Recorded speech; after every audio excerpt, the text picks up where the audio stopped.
तर जय हिंद विद्यार्थी मित्रांनो. तर व्हिडिओ सुरुवात करण्यापूर्वी सर्वप्रथम आपल्या चॅनलवरील सर्व विद्यार्थ्यांना आषाढी एकादशी निमित्त खूप खूप शुभेच्छा. तर पहिला मुद्दा असणार आहे की डिसेंबर पूर्वीपर्यंत जाहिरात येऊ शकते का? त्याचबरोबर जे विद्यार्थी मागील भरतीत वेटिंगवर आहेत तर त्यांनी MSF जॉईन केलं पाहिजे का, किंवा न जॉईन करता आपलं प्रॅक्टिस कंटिन्यू ठेवलं पाहिजे? त्याचबरोबर हा एक मुद्दा आपला व्हिडिओचा पार्ट नाही, परंतु जास्त कमेंट्समुळे आपण हा पार्ट ॲड करतोय. तर हा पार्ट असणार आहे की वयवाढीबद्दल काय सद्यस्थिती आहे, किंवा वयवाढी भेटू शकेल का, या बाबतीत देखील हा वैयक्तिक माझा सल्ला देईन, ना की या पूर्ण गोष्टी शासन निर्णयावर डिपेंड आहेत. परंतु तिन्ही गोष्टी आपण या व्हिडिओमध्ये कव्हर करू. तर सर्वप्रथम आपण हा मुद्दा कव्हर करूया की जे विद्यार्थी वेटिंगला आहेत आणि त्यांना MSFसाठी जॉईनिंगसाठी मेसेज आलेत किंवा ईमेल आलेत, तर त्यांच्यासाठी मी एक सल्ला देईन. ह्या गोष्टी टोटली डिपेंड तुमच्यावर आहेत. कारण जर तुम्ही पहिलीच भरती दिली असेल आणि तुमचं वय जर 18-19 असेल आणि जर आपल्याला घराकडून जर किंवा घरची परिस्थिती आपली जर चांगली असेल आणि पैसा वगैरे गोष्टी व्यवस्थित आपल्याला पोहोचवत असतील आणि पहिलीच भरती असेल, तर मला तर वाटत नाही की जॉईनिंग करण्याची काही आवश्यकता आहे. आणि कारण तुमच्याकडे वय पण भरपूर आहे आणि तुम्हाला अजून घरातले 4-5 वर्ष आरामात देऊ शकतात आणि आपल्याला एवढा टाईम या क्षेत्रात घालवायचा नाही ॲक्च्युली. परंतु तुम्हाला तर माझा तर वैयक्तिक सल्ला की या वयातल्या विद्यार्थ्यांनी MSF जॉईन करण्याबाबतीत नकार घेतलेलाच परवडेल. आणि दुसरा मुद्दा असा आहे की ज्या विद्यार्थ्यांचं वय वाढत गेले, जसं की 28, 29, 30 वर्ष जे विद्यार्थी आहेत, तर त्या विद्यार्थ्यांनी आणि त्यांचा अभ्यास पण कव्हर झालेला असतोय आणि ज्यांचा अभ्यास चांगला कव्हर झालेला आहे आणि वय वाढलेलं आहे आणि सध्या घरची परिस्थिती पण थोडी मध्यम दर्जाची आहे आणि त्यामुळे खूप काही प्रॉब्लेमला जर आपल्याला फेस करावं लागत असेल, तर तुम्ही MSF जॉईन करून थोडंफार आपली इन्कम सोर्स चालू होईल आणि त्यातून तुम्ही येणाऱ्या भरतीपर्यंत सर्व्हाइव्ह करू शकताय. कारण आपल्याजवळ सध्या पर्याय नाहीत, करू या मरू परिस्थिती असते. कारण पोलीस भरती क्षेत्रच असं आहे की जोपर्यंत आपण या फील्डशी अटॅच आहे तोपर्यंतच आपल्यात इम्प्रूव्हमेंट होत राहते. कारण यातून आपण जर बाहेर पडलो फ्लोमधून तर टोटली आपण शून्य होऊन जातोय. कारण ही स्पर्धा कशी आहे की आपली लढाई पुस्तकांशी, माझा तर एक वैयक्तिक अंदाज आहे की पुस्तकांशी खूप कमी प्रमाणात लढाई आहे. खरी लढाई ही आहे की जी विद्यार्थी आहेत आपली, की वाढती स्पर्धा म्हणजे काय, तर आता रेशो अलीकडे आपण जर बघितला तर एकास 115, 120 पर्यंत रेशो जाते. त्यात आरक्षण आलं, LCC बोनस मार्क, स्पोर्ट वगैरे, प्रकल्पग्रस्त, भूकंपग्रस्त, यातून जनरल कॅटेगरी. तर ह्या गोष्टी आपण सहज कम्पेअर होतात की स्पर्धा ही साधारण राहिलेली नाही. तर त्याचबरोबर अकॅडमींची उपलब्धता आणि ऑनलाईन क्लासेस यामुळे मागील भरतीमध्ये आणि 2 भरतीमध्ये टॉपचे जे विद्यार्थी आहेत ते सर्व विद्यार्थी 18 ते 23 वयोगटातील आहेत. त्यामुळे पूर्वीप्रमाणे पूर्ण त्याची प्रतिमा बदलून गेलेली आहे पोलीस भरती फील्डची. त्यामुळे सेफ जॉईनिंग बाबतीतचा निर्णय हा पूर्ण विचारपूर्वक आणि शांत डोक्यानं करायचा आहे. जर आपला अभ्यास जर चांगला असेल तर आणि आपलं जर वय वाढत असेल आणि सध्या जर खर्च जर आपल्या अंगावर येत असेल तर तुम्ही जॉईन करू शकता.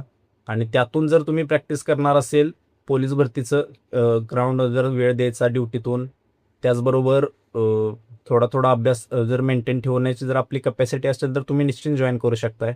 परंतु नवीन विद्यार्थ्यांनीच त्यांच्यासाठी काय सूचना असेल की तुमचा अजून सिलेबसच कव्हर नाही, अजून म्हणावं तसं अभ्यास नाही. कारण आपल्याला पेपर पॅटर्न वगैरे भरपूर अजून गोष्टी बऱ्याच शिकायच्या असतात आणि त्यामुळे डायरेक्ट तुम्ही जॉईन करण्याबाबतीतचा निर्णय मला तर वाटतं घेण्याची काही आवश्यकता नाही.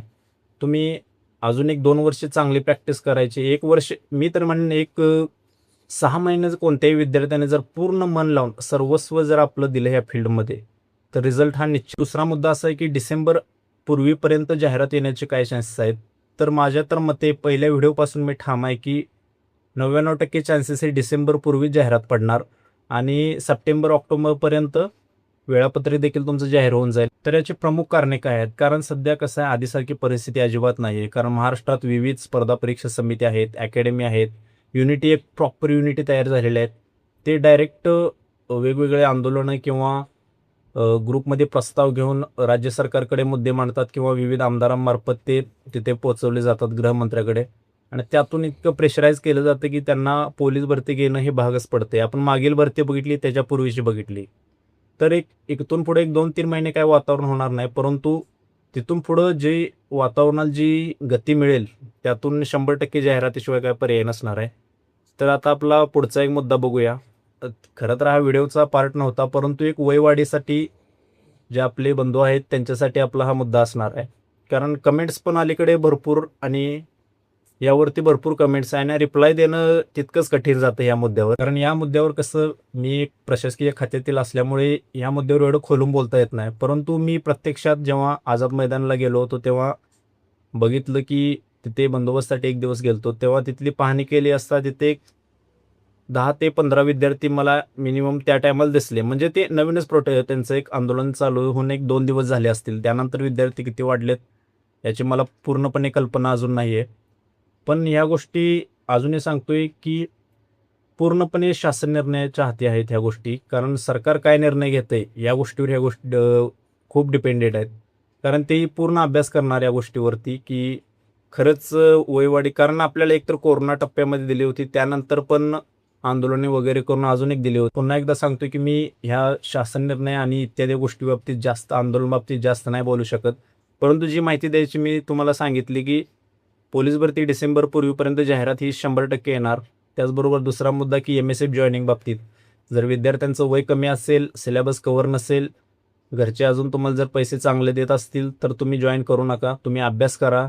कारण आपण जर एकदा MSF जॉईन केलं आणि मुंबईसारख्या ठिकाणी जर ड्युटी लागली तर सगळ्या गोष्टी बॅलन्सिंग होणं थोडं कठीण जाते. सद्यस्थितीमध्ये सगळ्या गोष्टी व्यवस्थित होतात, परंतु लाँग टर्मचा जर आपण विचार केला तर जे नवीन विद्यार्थ्यामुळे तेवढे गट्स नसतात की यातून बाहेर येऊन आपण, कारण ह्या गोष्टी करत करत आपण पोलीस भरती देखील करावी, हे गट्स त्यांच्यात खूप कमी असतात ॲज कम्पेअर टू जुने विद्यार्थी. कारण त्यांना पूर्णपणे नॉलेज असते जुन्या विद्यार्थ्यांना. आणि ह्या गोष्टी त्यांनी आधी पण खूप वेळा फेस केलेल्या असतात. कुठेतरी गार्ड ड्युटी असल्या गोष्टी करत करत त्यांनी अभ्यास केअर संघर्ष भरपूर असतोय. त्यामुळे त्यांच्यासाठी ही गोष्ट नवीन नाही. त्यांना ती गोष्टी बरोबर हँडल होतात आणि त्यातून भरपूर असे विद्यार्थी आहेत. माझे 7 मित्र असे आहेत जे यापूर्वी MSF मध्ये होते आणि MSF मध्ये 1 वर्ष 6 महिन्यानंतर रिझाईन करून डायरेक्ट आता मुंबई पोलीसमध्ये आहेत. कारण त्यांचे आपल्याला मेसेज देखील येतात. तर खूप भारी वाटते अशा गोष्टी. पण तुम्ही देखील गोष्टी ह्या बाबतीत निर्णय घेताना विचार करून घ्यायचा. कारण त्यांना तेव्हाही मी हे सांगितलं होतं की निर्णय तुमच्या हातात आहे. बाकी तुम्हाला जर हँडल होत असेल तर तुम्ही निश्चिंत जॉईन करू शकता. तर आजच्या व्हिडिओमधील आपले 2+1 मुद्द्यावरती आपली माहिती झाली. तर नेक्स्ट व्हिडिओ कोणत्या टॉपिकवरती असावा नक्की कमेंट करा. आणि सर्वात महत्त्वाचं म्हणजे की अभ्यास चालू असू देत, ग्राउंड चालू असू देत, म्हणजे 100% राहू दे, निदान ॲटलिस्ट 60-65% तर सगळ्या गोष्टी मेंटेन असू देत. त्याचबरोबर डाएट व्यवस्थित घेत चला. आपले डॉक्युमेंटची फाईल अजूनही रेडी केली नसेल तर डॉक्युमेंट फाईल आत्ताच रेडी करून ठेवा. पूर्णपणे लक्ष त्यावरती द्या. आणि नक्कीच पुन्हा एकदा आषाढी एकादशी निमित्त सर्वांना खूप खूप शुभेच्छा. आय होप की खूप विद्यार्थी यामधील असणार आहेत की जे बंदोबस्तासाठी वर्दीमध्ये उभा असतील. तर हा होता आजचा आपला व्हिडिओ. भेटू नेक्स्ट व्हिडिओमध्ये. तोपर्यंत